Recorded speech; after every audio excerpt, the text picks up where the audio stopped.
হযরত ওমর ফারুক রাদিয়াল্লাহু তাআলা রাস্তা দিয়ে হেঁটে যাচ্ছেন, এমন সময় এক যুবককে দেখতে পেলেন রাস্তার মাঝে। যুবকটা বসে বসে ক্রন্দন করতেছে। হযরত ওমর ফারুক রাদিয়াল্লাহু তাআলা সামনে অগ্রসর হয়ে জিজ্ঞাসা করলেন, যুবকরে, কিসের জন্য ক্রন্দন করতেছো, জলদি করে বলো।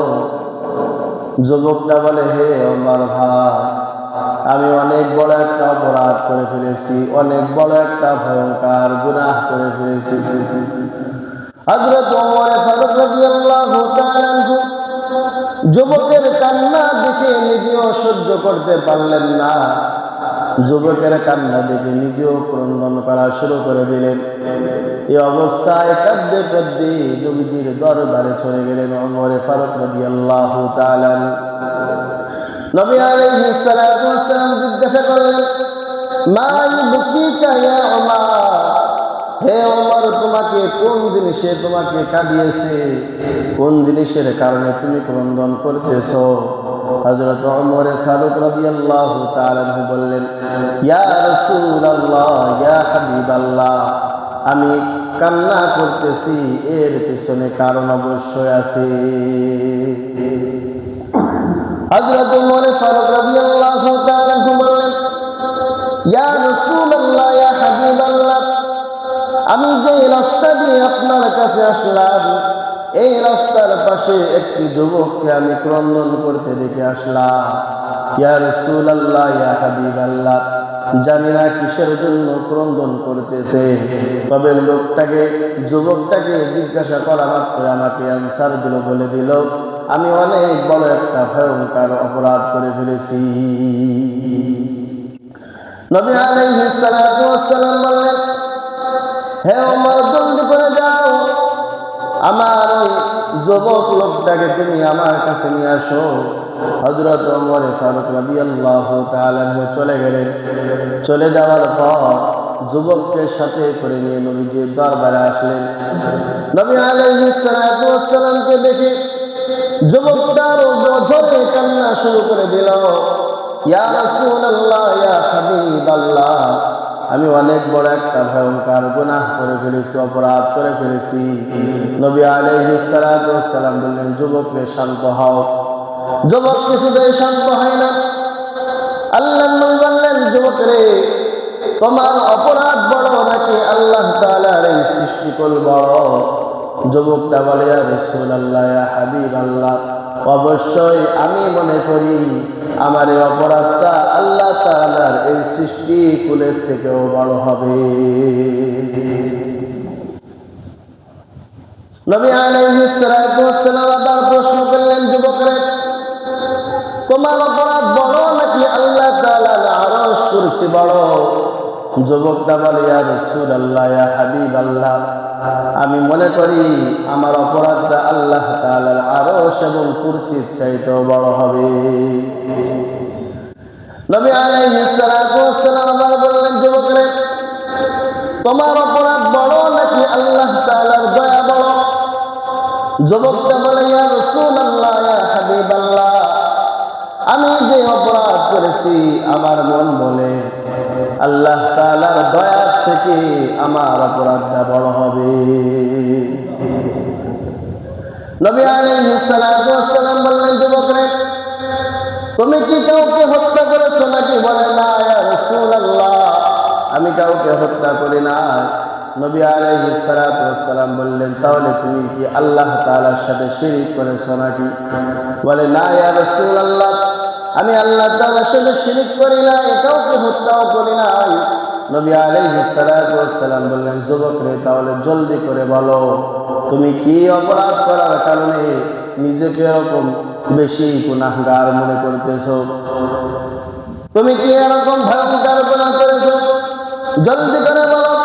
তখন যুবকটা কান্না করতে করতে রাসূলুল্লাহ সাল্লাল্লাহু আলাইহি ওয়াসাল্লামকে বললেন, ইয়া রাসূলুল্লাহ, ইয়া হাবিবাল্লাহ, আমি গরিব মানুষ, আমি জীবন ধারণ করার জন্য একটা পদ্ধতি আমি অবলম্বন করি। সেই পদ্ধতিটা হলো এই মদিনার ভিতরে যখন কোনো মানুষ মারা যায়, যদি পুরুষ হয় তাহলে 3টা কাপড়, আর যদি মহিলা হয় তাহলে 5টা কাপড়।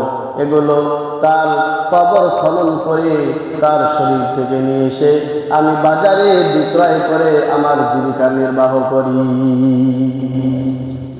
নবী আলাইহিস সালাতু ওয়াস সালাম বললেন, এটা তো ওরকম বড় অপরাধ না যেরকম অপরাধ তুমি বলতেছো আল্লাহ তাআলার দয়া থেকে বড় অপরাধ করেছো। তখন যুবকটা বলে, ইয়া রাসূলুল্লাহ, ইয়া হাবিবাল্লাহ, কিছুদিন আগে এই মদিনার ভিতরে একটি মহিলা মারা যায়। মহিলাকে মারা যাওয়ার পর তার আত্মীয় স্বজনরা যখন সুন্দর করে দাফন কার্য শেষ করে বাড়িতে চলে আসলো, আমি গভীর রজনীতে চলে গেলাম। চলে যাওয়ার পর কবরটা খনন করে তার শরীর থেকে 5টা কাপড়ের কাপড় যখন আমি খুলে নিলাম, শয়তান আমার উপরে বিজয় লাভ করলো। শয়তান আমার অন্তরের ভিতরে প্রমাণনা ঢেলে দিল। শয়তান আমাকে বলল, আরে বোকা, তোর মতো বোকা কি আর কেউ আছে নাকি? এরকম সুন্দরী একজন মহিলার শরীর থেকে কাপড়গুলো খুলে নিলে আর তার সাথে তুমি তোমার নফসের খায়সাত না মিটিয়ে চলে যাইতেছো, কেউ তো তোমাকে দেখতেছে না। ইয়া রাসূলুল্লাহ, ইয়া হাবিবাল্লাহ, শয়তান আমার উপরে বিজয় লাভ করার কারণে আমি ওই মৃত মহিলার সাথে, মৃত শরীরের সাথে আমি জিনা মতো অপকর্ম করলাম।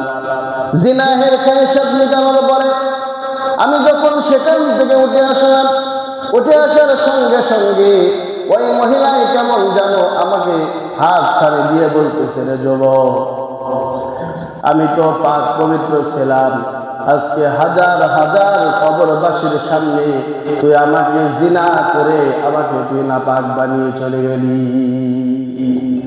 আরে যুবক, আমি তো পাক পবিত্র ছিলাম, আল্লাহ তাআলার দরবারে তুই আমাকে নাপাক বানিয়ে উঠতে বাধ্য করলি। রে যুবক, তোর মতো নেমক হারাম, তোর মতো এরকম ব্যাপক, তোর মতো বদমাইশ এই দুনিয়ার ভিতরে আর কেউ নাই।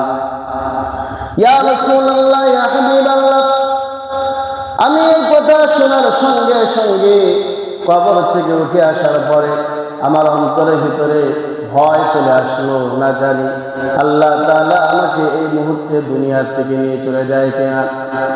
এই জন্য ইয়া রাসূলুল্লাহ, ইয়া হাবিবাল্লাহ, আমি অনেক বড় একটি ভয়ঙ্কর অপরাধ করে ফেলেছি।